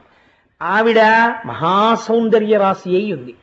చూశారు నారదుడు, ఓహో ఇక్కడున్నాడు కాబట్టి ప్రజెంట్ పెట్టుకుందాం. ఆ తర్వాత మిగిలిన నీళ్లు చూద్దాం. ఇక్కడ భార్య చేత సేవలు పొందుతున్నాడు అని వెళ్ళిపోదామని ఒకసారి ఆ లోపలికి వెళ్ళి చూసి వెళ్ళబోతున్నాడు. అటు తిరిగి కూర్చుని సేవలు అందుకుంటున్నవాడు వెనక కన్ను లేకుండానే చూశాడు. చూసి గబగబా కుర్చీ దిగి ఎదురొచ్చి అలా వెళ్ళిపోతున్నారేం నారదా, రండి అన్నాడు. మునివరు పాదాంబుజములు తన చారు కిరీటమణి వితానము సోకన్ వినమితుడై నిజ సింహాసనమున కూర్చుండ పెట్టి సద్వినయమునన్. అయ్యయ్యో మహర్షి, మీలాంటి వారు రావడం ఎంత అదృష్టం, అదేమిటి వచ్చి అలా వెళ్ళిపోతున్నారేమిటి, రండి రండి అని రెండు చేతులు పట్టుకుని తన వైపుకు తిప్పుకుని సాష్టాంగ నమస్కారం చేసి తన కిరీటం వెళ్లి నారదుడి పాదాలకు తగిలేటట్టుగా నమస్కరించి, మీ వంటి మహాజ్ఞాని ఎలా వస్తారు మా ఇంటికి, రండి రండిని తను కూర్చుని సింహాసనం మీద కూర్చోపెట్టి తన పాద కమల తీర్థంబున లోకములం పవిత్రముగ చేయు పురాతనమౌని లోక గురుడమ్ముని పదతీర్థంబు మస్తమున ధరించన్. ఆయన్ని కూర్చోపెట్టి వెళ్ళి బంగారు పళ్ళెం పట్రావే అని ఆ భార్యకి చెప్పి బంగారు పళ్ళెమైన పాదాల కింద పెట్టి భార్య నీళ్లు పోస్తుంటే నారదుడి యొక్క కాళ్ళు కడిగి సమస్త తీర్థముల యొక్క పవిత్రత మీ పాదరేణువులలో ఉన్నాయి అని ఆ పాదములు కడిగినటువంటి నీటిని తీసుకుని తన శిరస్సున చల్లుకొని తన భార్య శిరస్సున ప్రోక్షించి ఒక మాట అడిగాడు. నారదా, మీరు ఏం అలా వచ్చి వెళ్ళిపోతున్నారు నన్ను చూసి, అదొక్క కోరిక, ఏ పని పంచిన చేయుదు తాపసవర అనుడునతడు దామోదర చిద్రూపగా భవదవతార వ్యాపారము దుష్ట నిగ్రహార్థము కాదే. నారదా, మీరు వచ్చి మళ్ళీ ఏమిటో వెనక్కి వెళ్ళిపోతుంటే చూశాను, ఒకవేళ నాతో ఏదైనా పనుండి వచ్చారా, మీరు ఏ పని చెప్పినా ఆ పని ఔదలదాల్చి చేయడానికి సేవకుడు మీ దగ్గర ఎప్పుడూ సిద్ధంగా ఉంటాడు అన్నారు. అంటే నారదుడు చూసి తెల్లబోయి, ఇదేమిటో మొదటింట్లోనే ఇటువంటి అనుభవం ఎదురైంది మనకి అని, కృష్ణ మహానుభావ దామోదర, నువ్వు అటువంటి వాడివయా, నువ్వు భక్తుల పాలిట సర్వకాలముల యందు కల్పవృక్షము వంటి వాడివి, నువ్వు ఇటువంటి అవతారములను స్వీకరించేటటువంటిది దుష్టజనులను నిగ్రహించడానికి కదా స్వామి అని, అబ్జ సంభవ హరదేవతార్చనీయ భూరి సంసార సాగరోత్తరణంబు నవ్య ఆనందమోక్షదాయకములైన నీ పదధ్యానమాత్మలో నిలువ నీవే. ఏ నీ పదసేవ చెయ్యాలి అని చెప్పి నిరంతరము బ్రహ్మాది దేవతలు కోరుకుంటారో అటువంటి నీ పాదపద్మముల యందు నిరంతరము నా మనస్సు వసించి ఉండుగాక, అటువంటి వరం నాకు ఈ కృష్ణ అని నారదుడు అడిగాడు. అడిగి అక్కడ వరకు బానే ఉంది, కృష్ణ పరమాత్మని భగవానుడిగా నమస్కరించాడు, నీ పాదపద్మముల యందు నాకు చోటిమ్మన్నాడు, నా మనస్సులో భక్తి ఉండేటట్టుగా చూడు అన్నాడు. గడప దాటి పైకొచ్చాడు, కానీ లోపల ఆలోచన ఇంకొకటి. ఇక్కడంటే అలా చెప్పాను కానీ పరమాత్మ కదా అని, అసలు ఈయన సంసారం చూద్దాం కదా వచ్చాను, దొరికిపోయాడు, ఇక్కడ ఉన్నాడు కదా. కాబట్టి మిగిలిన చోట్ల ఎలా ఉంటాడు? నారదుడంటే ఎవరండి? నారం దదాతి ఇతి నారద, జ్ఞానం ఇచ్చేవాడు. విష్ణు అంటే ఎవరు? అంతటా వ్యాపించి ఉండేవాడు. అంతటా వ్యాపించిన వాడికి 16,000 ఇళ్లలో ఉండడం గొప్ప. కానీ మోహన్ చూడండి ఎలా అనిపించిందో, ఇక్కడ ఉన్నాడు కాబట్టి పక్కింట్లో ఎలా ఉంటాడు అనుకుని మెల్లగా వెళ్ళి ఆ కట్టెని ఇలా తీసి ఆ ఇంట్లోకి తొంగి చూశాడు. కొంచెం కాళ్ళ గజ్జెలు చప్పుడైనా గడప దాటి అడిగెట్టినా రారా అంటాడేమో, మళ్ళీ బాగుండదు. ఇప్పుడు తనకంటే కొత్త ఇల్లు, కానీ ఆయనకి అక్కడ ఆయనే ఆతిథ్యం ఇచ్చాడు, ఇక్కడ ఆయనే ఆతిథ్యం, మళ్ళీ అస్తమానం కాళ్ళు కడిగేస్తుంటే బాగుండదు అనుకుని ఓ ఇంట్లోకి వెళ్ళి తొంగి చూశాడు. ఒకచోట ఉచిత సంధ్యోపసాన ఆసక్తు, ఒకచో పౌరాణికోక్తి కలితు, ఒకచోట పంచయజ్ఞోచిత కర్ముని, ఒకచోట అమృతోపయోగలోలు, ఒకచోట మజ్జనోద్యోగానుషక్తుని, ఒకచోట దివ్య భూషోజ్వలాంగు, ఒకచోట ధేను దానోత్కలితాత్ముని, ఒకచోట నిజసుత ప్రకరయుక్తు, ఒక్కచోటను సంగీతయుక్త చిత్తు, ఒక్కచోటను జలకేళియుత విహారు, ఒక్కచోటను సన్మంచ కోపయుక్తు, ఒక్కచోటను బలభద్రయుక్త చరితు. ఒక్కొక్క ఇంట్లోకి వెళ్ళి ఇలా తలుపు తీసి చూశాడు. చూస్తే అక్కడ కూర్చుని ఆయన ఓం నమ ప్రాచ్యేదిశే అని ఇలా తూర్పు దిక్కుకి అక్కడ నమస్కారం పెడుతూ సంధ్యావందనం చేసుకుంటున్నాడు. నారదుడిని చూడగానే, అమ్మో నారదా మీరు వచ్చారా, రండి రండి రండి రండి. అమ్మ బాబు ఇది మళ్ళీ దొరికిపోయాను, నేనేం చెయ్యాలి, మహానుభావులు మీరు ఊరికే వస్తారా, రండి కాళ్ళు కడుగుతాను. అప్పుడే ఇంకా తడిగా ఉన్నాయి కాళ్ళు, పక్కింట్లోంచి వచ్చాడు. కడుగుతున్న వాడికి తెలుసు, కడిగించుకుంటున్న వాడికి తెలుసు, ఆ భార్యకి తెలియదు. రమ్మంటే వస్తారేమిటా, నారదుల వారు వచ్చారు నీళ్ళట్రా అంటున్నాడు, కడుగుతున్నాడు. కడిగేసి చల్లుకుంటున్నాడు. నేనేం చేయనంటున్నాడు. మళ్ళీ ఈయన అదే పద్యం చెప్తున్నాడు. మళ్ళీ బయటకు వస్తున్నాడు. మళ్ళీ మూడో ఇంట్లోకి వెళ్ళాడు. ఇంకో ఇంట్లోకి వెళ్ళి ఇలా చూశాడు. చూసేటప్పటికి పౌరాణికోక్తి కలితూ, అక్కడికి వెళ్ళేటప్పటికి పురాణం చదువుకుంటున్నాడు. తన కథలే చదువుకుంటుంటే ఇలా చూసి చదువుకుంటున్నాడు కదా అని తెరేసేపోయాడు. నారదుల వారు రండి మళ్ళీ తీసుకెళ్ళాడు. అమ్మ బాబోయ్, ఇది ఎక్కడ కూడా ఆయన మళ్ళీ తరికాళ్ళు, మళ్ళీ కడగడం, మళ్ళీ చల్లుకోవడం, మళ్ళీ అడగడం, పద్యం చెప్పడం, మళ్ళీ వెళ్ళడం, మళ్ళీ 4వ ఇల్లు. అమృతోపయోగలోలు. ఇక్కడికి వెళ్ళిన తర్వాత కొంచెం ప్రమాదం తప్పింది. ఎందుకంటే ధ్యానం చేసుకుంటున్నాడు. కూర్చుని కళ్ళు మూసేసుకుని తనలో తాను రమిస్తూ ఉన్నాడు. పర్వాలేదనుకుని కొంచెం ఇలా చూసి ఇది కూడా ఇల్లే, ఇప్పటికి 4 చోట్ల ఉన్నాడు ఏమిటనుకుని కట్టినేస్తున్నాడు. రండి నారదుల వారు అని లేచాడు. అమ్మ బాబోయ్ అనుకున్నాడు. మళ్ళీ అక్కడి నుంచి మజ్జనోద్యోగానుశక్తుని దివ్య భూషోజ్వలాంగు. అన్ని చోట్ల మీరు గమనించండి, ఎక్కడ దైవంలో లేడు. ఇది మీరు అక్కడ గమనించవలసిన విషయం. ఏ ఇంటికి వెళ్ళినా సంసారం ఎలా ఉంటాడో అలాగే ఉన్నాడు. ఒక చోటుకి వెళ్ళేటప్పటికి వాళ్ళ ఆవిడ నగల పెట్టి తీసుకొచ్చి అక్కడ పెట్టింది. ఏమీ ఇది వేసుకుంటే నాకు ఎలా ఉంటుందంటావు, నీ మొహం నువ్వు సరిగ్గా చెప్పవు, అన్ని బాగున్నాయంటావు, నాకు నేను నగలు వేసుకుంటున్నాడు. వేసుకుంటుంటే వాళ్ళ ఆవిడ మీకు ఏదైనా బాగుంటుందండి అని నగలు సర్దుతోంది. ఇంతలో కొద్దిగా ఇలా మెల్లిగా పిల్లిగా చేశాడు. నారదుల వారు రండి అన్నాడు. ఇంకో చోటుకి వెళ్ళేటప్పటికి ఆవును దానం చేసుకుంటున్నాడు. బ్రాహ్మణ్ణి పిలిచి ఏడు మంత్రాలు కూడా వినపడుతున్నాయి. తెర తీశాడు. గోదానం చేస్తున్నాడు. మీరు వచ్చారు, రెండు అన్నాడు. ఎక్కడికి వెళ్ళినా సంసారలాగే కనపడుతున్నాడు. ఎక్కడా పరబ్రహ్మంలో లేడు. అన్ని చోట్ల ఇంతమంది భార్యలతోనూ సంసారం చేసుకుంటున్న వాళ్ళగే కనిపించాడు. 16,008 ఇళ్ళు తిరిగాడు. 16,008 ఇళ్లలోనూ ఓ చోట అన్నం తింటున్నాడు, ఓ చోట జలకేళీలు ఆడుతున్నాడు, ఓ చోట చిత్రం ఏమిటో తెలుసా అండి, పిల్లాన్ని కూర్చోబెట్టి పాఠాలు నేర్పుతున్నాడు. ఒక చోటకి వెళ్ళేటప్పటికీ బలరాముడు కృష్ణుడు కూర్చుని మనం ఏం చేద్దామని మాట్లాడుకుంటున్నారు. ఒక చోట సాంబుడితో మాట్లాడుతున్నాడు, ఒక చోట ప్రద్యుమ్నుడితో మాట్లాడుతున్నాడు, ఒక చోట సభలో ఉన్నాడు, ఇంట్లో ఉన్నాడు, ఎక్కడికెడితే అక్కడే ఉన్నాడు.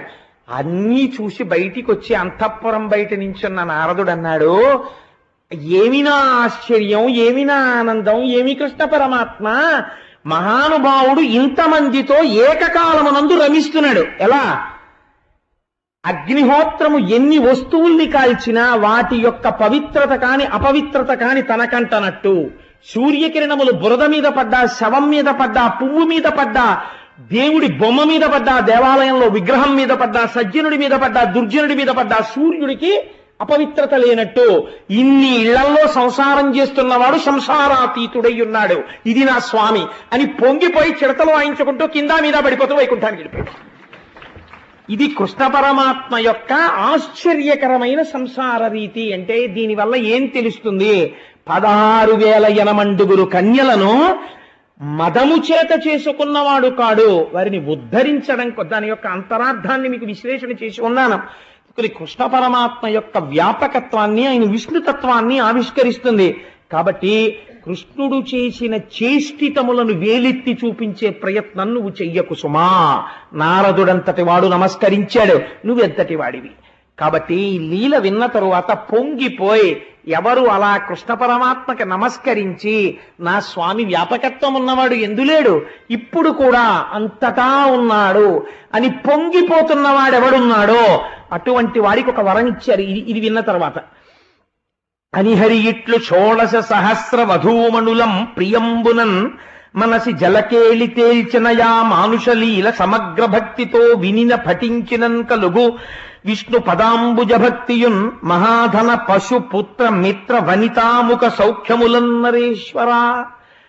ఎవరైతే పరమ భక్తితో కృష్ణ భగవాను యొక్క సంసారాన్ని నారదుడు చూసేటటువంటి ప్రయత్నం చేసి తాను ఆనందపడినటువంటి కథావృత్తాంతాన్ని విని పరమాత్మకి నమస్కరిస్తున్నారో అటువంటి వారి యందు కృష్ణ భక్తి ద్విగుణీకృతమై వారు భగవంతుణ్ణి తొందరగా చేరుకుంటారు. దానితో పాటు ఇహమునందు అపారమైనటువంటి ధనాన్ని పొంది పశు పుత్ర మిత్ర వనిత ముఖ సౌఖ్యములను అన్నిటినీ కూడా అనుభవించగలిగినటువంటి స్థితిని కృష్ణ పరమాత్మ కల్పిస్తాడు అని ఆ ఆఖ్యానమును పూర్తి చేసి, అంత గొప్ప ఆఖ్యానమది నారదుడు దర్శించినటువంటి ఆఖ్యానం.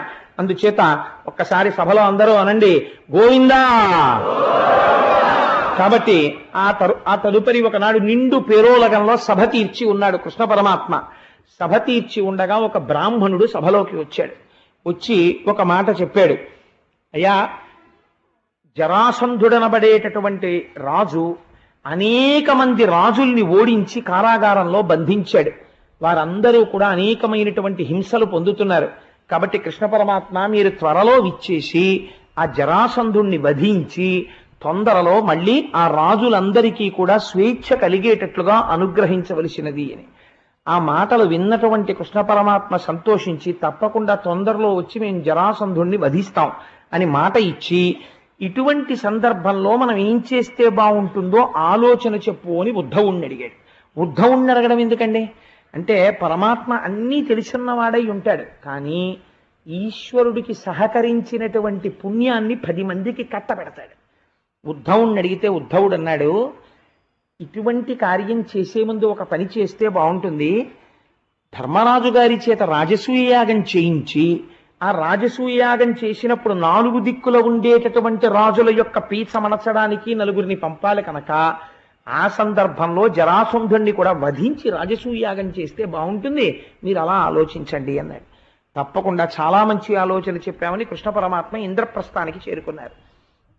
ఎంతో సంతోషించాడు. ధర్మరాజు ఎదురొచ్చాడు, స్వాగతం పలికాడు. పలికిన తరువాత రాజసూయయాగం చెయ్యడం కోసమని చెప్పి సంకల్పం జరిగింది. వెంటనే ధర్మరాజు గారు తన సోదరులైనటువంటి భీమ, అర్జున, నకుల, సహదేవులు 4 పిలిచారు. పిలిచి 4 4 దిక్కులకి పంపారు. 4 దిక్కులకి వెళ్ళినటువంటి వాళ్ళు అన్ని దిక్కుల ఉన్న వాళ్ళని ఓడించి తిరిగి వచ్చారు. అందరూ కప్పం కట్టేశారు. ధర్మరాజు గారి పేరు చెప్పగానే, ఆ రోజుల్లో మాటలండి, భీమసేనుడు, అర్జునుడు అంటేను ఎవ్వరూ అసలు వ్యతిరేకించిన వారు లేరు. మేము ధర్మరాజు గారి చక్రవర్తిత్వాన్ని అంగీకరించమన్న వాళ్ళు లేరు. అందరూ కప్పం కట్టారు సామంతులై. ఒక్క జరాసంధుడు మాత్రం కప్పం కట్టడానికి అంగీకరించలేదు అని ధర్మరాజు గారికి కబురొచ్చింది. ఇప్పుడు ఏం చెయ్యాలి అని ఆలోచిస్తున్నాడు. ఆలోచిస్తుంటే కృష్ణ పరమాత్మ అన్నారు దాని గురించి, ధర్మజా నువ్వు బెంగ పెట్టుకోకు, జరాసంధుణ్ణి వధించడం కోసమని నేను, అర్జునుడు, భీముడు 3 బ్రాహ్మణ రూపాల్లో వెడతాం. జరాసంధుడి దగ్గర ఒక మంచి అలవాటు ఉంది. వాడు బ్రాహ్మణులు ఏదైనా అడిగితే మాత్రం లేదనకుండా ఇచ్చేస్తాడు. కాబట్టి బ్రాహ్మణ రూపాల్లో వెళ్ళి యుద్ధ భిక్షని అడుగుతాం. అడిగితే వాడు ఇస్తాను అన్న తర్వాత తప్పుకోవడానికి వీల్లేదు. వాడు యుద్ధం చేస్తాడు. యుద్ధం చేసి జరాసంధుడు మరణిస్తాడు. జరాసంధుడు మరణించిన తర్వాత రాజసూయాగం చేద్దాము అన్నారు. సరే తప్పకుండా అని చెప్పి ఆ కృష్ణుడు, అర్జునుడు, భీమసేనుడు 3 బ్రాహ్మణ రూపాలని ధరించి జరాసంధుడు పరిపాలించేటటువంటి ఆ మగధ దేశానికి వెళ్ళారు. వెళితే జరాసంధుడి కోట దగ్గరికి వెళ్ళి బ్రాహ్మణ రూపాల్లో నిలబడితే బయటికి వచ్చాడు. బయటికి వచ్చి మీకు ఏం కావాలని అడిగాడు. అడిగితే మాకు యుద్ధభిక్ష కావాలి అన్నారు. బ్రాహ్మణులైనటువంటి వారు ఏమిటి యుద్ధభిక్ష అడగడం ఏమిటి అని వాడు తేరిపారి చూశాడు. వాడేం తెలివి తక్కువ వాడు కనిపెట్టేశాడు. వచ్చిన వాళ్ళు కృష్ణుడు, అర్జునుడు, భీముడు వచ్చారు. కృష్ణుణ్ణి చూసి వాడు నవ్వి ఒక మాట అన్నాడు. వాడికి మనస్సులో ఏమిటి ఆలోచన, జరాసంధుడి కంటే మృత్యు ఎందుకు వచ్చిందో తెలుసా అండి? జరాసంధుడికి మృత్యువు రావడానికి కారణం 17 మాట్లు వాడు కృష్ణ పరమాత్మ మీద దండెత్తాడు. 17 సార్లు కూడా ఓడిపోయాడు. 17 సార్లు బలరాముడికి దొరకడం, కృష్ణుడు వదిలించేయడం. ఎందుకు అంటే నేను మీకు ఒకసారి ప్రసంగంలో చెప్పాను, ఈ దుష్టులందరినీ నేను ఎక్కడ వెతికి చంపుతాను? జరాసంధుడిని వదిలేస్తే వీడు వెళ్ళి దుష్టులందరినీ లాక్కొస్తుంటాడు యుద్ధానికి. ఈశ్వరుడికి వ్యతిరేకంగా ఉండే వాళ్ళని వీడు తీసుకొస్తాడు. వీళ్ళందరినీ చంపి మళ్ళీ వీడిని వదులుతుంటే వీడు మళ్ళీ పట్టుకొస్తూ ఉంటాడు. కాబట్టి దుష్టవధ తేలికైపోతుంది అని వదిలేశారు. 18వ మాట మాత్రం కృష్ణ పరమాత్మ ఏమీ తెలియని వాళ్ళ పరిగెత్తుకుంటూ వెళ్ళిపోయి పర్వతం ఎక్కి పర్వతం నుంచి సముద్రంలో దూకి ద్వారకకి వెళ్ళిపోయారు. అలా ఎందుకు వెళ్ళారు అన్న విషయానికి సంబంధించిన ఆంతరమైన విషయాన్ని కూడా మీకు నేను ఒక రోజున విజ్ఞాపన చేసి ఉన్నాను. కాబట్టి ఇప్పుడు మళ్ళీ చెప్పను దాని గురించి. అలా 18వ మాట కృష్ణుడు ఓడిపోయినట్టు నటించాడు. ఆ 18వసారి ఓడిపోయినట్టు నటించడమే ఇప్పుడు జరాసంధుడు చచ్చిపోవడానికి కారణమవుతుంది. ఇప్పుడు చూడండి, వాడన్నాడు 17 సార్లు నేను ఓడిపోయాను అన్నది వాడు మర్చిపోయాడు. 18వసారి కృష్ణుడు పారిపోయాడు అన్నది వాడికి గుర్తుంది. మనం కూడా జీవితంలో ఒక పొరపాటు పని చేస్తూ ఉంటాం. మనస్సులో ఈశ్వరుడికి పెద్ద స్థానం ఉండదు. ఈశ్వరుడు ఏముందంతా నేను చేసుకుంటున్నానని అలా అనుకున్నప్పుడల్లా ఏవో కొన్ని పనులు అయిపోతుంటాయి. అది ఏదో ఈశ్వరానుగ్రహం పిల్లాడు తప్పు చేసిన క్షమించిన తండ్రిలా ఔదార్యం వహిస్తాడు. ఇది తెంపరితనానికి చేరుతుంది. ఈశ్వరుడు ఏమిటనే స్థితికి ఎడుతుంది. అప్పుడు ఆయన ఎవరో చూపించాడు అనుకోండి, బోర్లా పడిపోతాడు. కాబట్టి ఇప్పుడు ఆ జరాసంధుడు కృష్ణుణ్ణి చూసి ఎంత మాట అన్నాడో చూడండి. అనవినివాడు నవ్వి అహహా విన వింతలు పుట్టే మున్ను నన్నని మొన్న నోర్వజాలక భయంబున పారితి పెక్కుమార్లు వంచన మధురాపురిన్ విడచి సాగర మధ్యమునందు దాగవే వనరుహనాభ నీ బిరుదు వాడితనంబును నాకు వింతలే అన్నాడు. ఎన్ని మాటలు ఓడిపోయాడండి ఆయన? ఒక్క మాట. కానీ ఏం చెప్తున్నాడు జరాసంధుడు? హో నీ పౌరుషం నాకు తెలీదు అహహా అని నవ్వి. పోతన గారికి ఆ నవ్వు కూడా ఛందస్సులోకి వచ్చేసింది. అది పోతన గారి గొప్పతనం అంటే, ఆయన కవిత్వం అంటే. అనవినివాడు నవ్వి అహహా వినవింతలు పుట్టే. ఏం వింతయా, నేను యుద్ధానికి వస్తే పారిపోయిన వాడివి, వాళ్ళేమో నువ్వు నా ఇంటికి వచ్చి యుద్ధభిక్ష అడుగుతున్నావా? అడగడానికి నీకు సిగ్గు లేకపోవచ్చు, నీతో యుద్ధం చేయడానికి నాకు సిగ్గు ఉండద్దు, పారిపోయిన వాడితో యుద్ధమా? కాబట్టి నీ బిరుదు, నీ గొప్పతనం, నీ పరాక్రమం నాకు తెలియని వాడివా, అందుకని నీతో నాకు యుద్ధం ఏమిటయా, నీతోనే యుద్ధం చేయనన్నాడు. ఈశ్వరుణ్ణి అధిక్షేపించడంలోనే వాడి మరణం వచ్చేసింది. కాని రణోర్వినన్నెదుర కష్టము కాని తలంగు. వాడు మొదట కృష్ణుడితో చెప్పిన మాట ఇది. నాతో యుద్ధ భూమిలో నిలబడ్డం అంటే అంత తేలిక విషయమేం కాదు. అసలు నువ్వు నా ఎదురుగుండా నిలబడ్డా ఏమిటి? ముందు నువ్వు పక్కకి వెళ్ళాడు. కాబట్టి తొలంగు గోత్రభిచ్చూనుడు భూరి బాహుబల దుర్గముడయ్యును పిన్న. అర్జునుడు మంచి బలపరాక్రమాలు ఉన్నవాడు, గాంధీవం పట్టుకుంటే శత్రువుల్ని దునుమారతాడు. కానీ చిన్నపిల్లాడు, వీడికన్నా పెద్దాడు ఉన్నాడుగా భీమసేనుడు. అందుకని ఈ మరుత్సూనుడు మామక ప్రకట దుర్బల శక్తికి చూడతుల్యమౌ. అర్జునుడి కన్నా పెద్దవాడు భీమసేనుడున్నాడు, పైగా వాయుపుత్రుడు. నాతో బలానికి సరిపోతాడు. ధూర్తతనం అంటే ఎలా ఉంటుందో చూడండి. వీని నిదుర్తునంచు చెయ్యి వీచ జరాసుతుడు ఉగ్రమూర్తి అయి. వెంటనే వాడి కోపం వచ్చేసి వెంటనే ఆ చెయ్యి విసిరి అవతల వాళ్ళని లాగడం మొదలెట్టాడు, యుద్ధానికి రమ్మని. సరే, తప్పకుండా నీకు యుద్ధ కండూతి తీరుస్తాను అని భీమసేనుడు అనుకున్నాడు. వెంటనే ఒక భూమిని సమతలంగా తయారు చేశారు ఒక చోట, మల్ల యుద్ధం చేయడానికి వీలుగా. జరాసంధుడు భీమసేనుడు ఇద్దరు యుద్ధం మొదలెట్టారు. భయంకరమైనటువంటి యుద్ధం సాగుతోంది. ఇద్దరూ కూడా ఒకరికొకరు తీసిపోని రీతిలో కొట్టుకుంటున్నారు. ఆ కొట్టుకోవడంలో గదాప్రహారం చేసుకుంటున్నారు ఒకరి మీద ఒకరు. ముక్కుల్లోంచి, కళ్ళల్లోంచి, చెవుల్లోంచి నెత్తురు ఓడిపోయి ఇద్దరూ కూడా ఎర్రటి రంగులోకి మారిపోయారు. అలా కొట్టుకుంటున్నారు. కొట్టుకుంటుంటే భీముడిలో ఉండేటటువంటి తేజస్సు క్షీణించకుండా కృష్ణ పరమాత్మ తనలో ఉన్న తేజస్సుని భీమసేనుడి యందు ప్రవేశపెట్టారు. కృష్ణుడి యొక్క తేజస్సు కలియడం వల్ల భీమసేనుని యొక్క తేజస్సు క్షీణించలేదు. 10,000 ఏనుగుల బలం జరాసంధుడిది. అని వాడేం సామాన్యుడు కాడు యుద్ధంలో. వాడొకడు కీచకుడు. కీచకుడు ఇంకా జరాసంధుడు అందరూ చూస్తుండగా స్టేడియంలో కొట్టుకున్నారు. అందుకని వాళ్ళు దెబ్బలాడుకునేటప్పుడు మల్ల యుద్ధం చేసే వాళ్ళకు ఒక లక్షణం ఉంటుంది. మల్ల యుద్ధం చేసేటప్పుడు పట్టు సరిగ్గా పడాలన్నా, ఓ గుద్దినప్పుడు సరిగ్గా దెబ్బ తగలాలన్నా నిశ్శబ్దంగా ఉండి దక్షిణామూర్తిలా ఉంటే అలా కొట్టడం కుదరదు. వాళ్ళు గుద్దాలంటే అరుచుకుంటూ పట్టుకుంటారు, గుద్దుకుంటారు. కీచకుడు భీముడితో యుద్ధం చేసినప్పుడు ఏం జరిగిందో తెలుసా అండి? అటువంటి మల్ల యుద్ధం ప్రపంచంలో లేదు. ఎందువల్ల అంటే భీముడు గట్టిగా అరిస్తే కీచకుడితో యుద్ధం జరుగుతోందని, ద్రౌపది యొక్క కథ బయటికి వస్తుందని, అజ్ఞాతవాసం బయటపడిపోతుందని భీముడు అరవలేదు. అరవకుండా భీముడు కొడుతున్నాడు.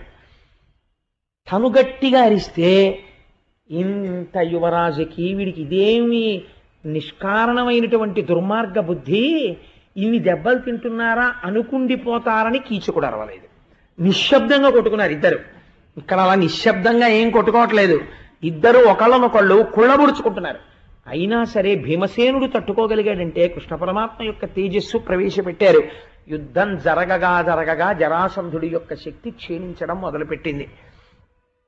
ఎడతెరిపిలేని యుద్ధం చేస్తున్న భీమసేనుడి వంక చూసి కృష్ణ పరమాత్మ ఒక్కసారి ఆయన దృష్టిని ఆకర్షించేటట్టుగా పిలిచి ఒక చెట్టు కొమ్మ తీసి దాన్ని ఇలా రెండుగా చీల్చి చూపించారు.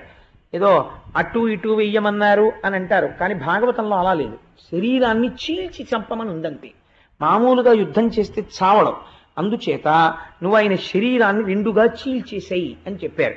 అప్పుడు ఆ యుద్ధంలో పడగట్టి ఒక కాలుని తన రెండు కాళ్లతో తొక్కిపట్టి రెండవ కాలుని ఏదైనా బద్దలగొట్టవలసినటువంటి ఒక కట్టె పుల్లని విరగకొట్టి మధ్యలో ఒక చిన్న ఇనప గుదియ దిగ్గొట్టి ఇలా పట్టుకుని పైకెత్తి చీల్చేసినట్టు ఆ కాలు పట్టుకుని ఉత్తరించేస్తుంటే శరీరంలో సగభాగం తల వరకు రెండు ఖండముల కింద విడిపోయింది జరాసంధుడి శరీరం.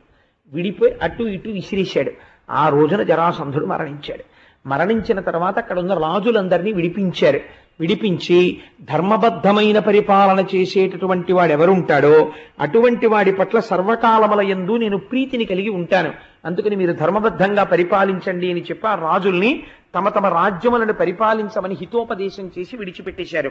ఆ రాజులందరూ కూడా బయలుదేరి వెళ్ళిపోయారు. వెళ్ళిపోయిన తర్వాత జరాసంధుడు కూడా మరణించాడని ఆయన దగ్గర ఉన్నటువంటి ధనకనక వస్తువాహనాల్ని పట్టుకుని ఇంద్రప్రస్థానికి చేరుకున్నారు. ధర్మరాజు గారు సంకల్పం చేశారు, ఇప్పుడు రాజసూయ యాగం చేస్తాను అన్నారు. రాజసూయ యాగం అంటే మాటలండి, బంగారు నాగలితో భూమిని దున్నారు. భూమండలం మీద ఉన్నటువంటి రాజులందరూ వచ్చారు. మనకి ఒక అలవాటు ఉంటుంది సాధారణంగా, ఏమిటంటే నేను కొన్ని పెళ్లిళ్లలో చూస్తే చాలా ఆశ్చర్యకరంగా ఉంటుంది, ఏమిట్రా బొత్తిగా ఇంత అల్పమైన సంస్కారంతో ఉంటుంది అని. ఎందుకంటే ఆ వీధిలో ఒక ఆయన అప్పులు వసూలు చేసుకునే వాళ్ళ ఓ పుస్తకం పెట్టి కూర్చుంటాడు. పుస్తకం పెట్టి కూర్చుంటే మనం లోపలికి వెళ్తున్నాం అనుకోండి, మీరు ఇచ్చేది ఏమైనా ఉంటే ఇక్కడ ఇచ్చేయండి అని అడుగుతాడు. అడిగితే మనం జేబులోంచి కవరో ఏదో పట్టుకెళ్తాం కదా, రిక్తహస్తాలతో వెళ్ళం కదా, అది ఇస్తే మీ పేరు ఏంటి అని అడుగుతాడు. నా పేరు కోటేశ్వరరావు అంటారండి అంటే ఎంత అంటాడు, 116 అండి అన్నాం అనుకోండి. అతను 116 వేసిన తర్వాత తక్కువ వస్తే యజమానికి అతను ఇవ్వాలి. అందుకని అతను ఏం చేస్తాడంటే మీరు అంటించిన కవర్ చింపేస్తాడు. నేను చూశాను కొన్ని పెళ్లిళ్లలో, చింపేసి బయటికి తీసి 10 పదులు ఒక 10, 5 రూపాయి కాసు లెక్కెట్టుకుని రూపాయి కనపడకపోతే అంటే రూపాయి ఏదంటాడు, కవర్లో ఉందండి అన్నాక ఇలా అని తీసి మీరు వెళ్ళండి అంటాడు. అప్పుడు కప్పం కట్టేసిన సామంతరాజుల పేరు టిక్కి పెట్టేసి 116 వేసేస్తారు. వేసిన తర్వాత మీరు లోపలికి వెళ్ళగానే ఒక ఆయన నించుని ఉంటాడు డోర్ దగ్గర. నించుని మేస్టర్ అవతల రోలో ఖాళీ ఉంది అక్కడ కూర్చోండి అంటారు. అన్నం కోసం వెళ్ళిన వాళ్ళే ఉంటుందన్నమాట. అందుకని వెళ్ళి అక్కడ కూర్చుంటాడు. కూర్చుంటే వాడికి తీసుకొచ్చి కుడి చేత్తో ఎడం చేత్తో కూడా సవ్యసాచులు ఉంటారు, వాళ్ళు వచ్చి వడ్డన చేసేస్తారు. వడ్డన చేసేస్తే ఆ పెట్టినటువంటిది దిక్కులేని వాళ్ళే వీడు తినేస్తాడు. తినేస్తే ఆ తినేసేయడం అయిపోయిన తర్వాత వాళ్ళు లేచి బయలుదేరి అయ్యా పెళ్లి కొడుకు ఇక్కడ ఉన్నాడండి, పెళ్లి కూతురు ఇక్కడ ఉందండి, 4 అక్షతలు వేయండి అని ఎవరు అడగరు. అంటే వీడి ఆశీర్వచనం వాడికి ఏం అక్కర్లేదు, కప్పం కట్టేశాడు, తినేశాడు, వాళ్ళు లేచి వచ్చేస్తారు. సర్వం శ్రీ ఉమామహేశ్వర పరబ్రహ్మార్పణమస్తు. స్వస్తి.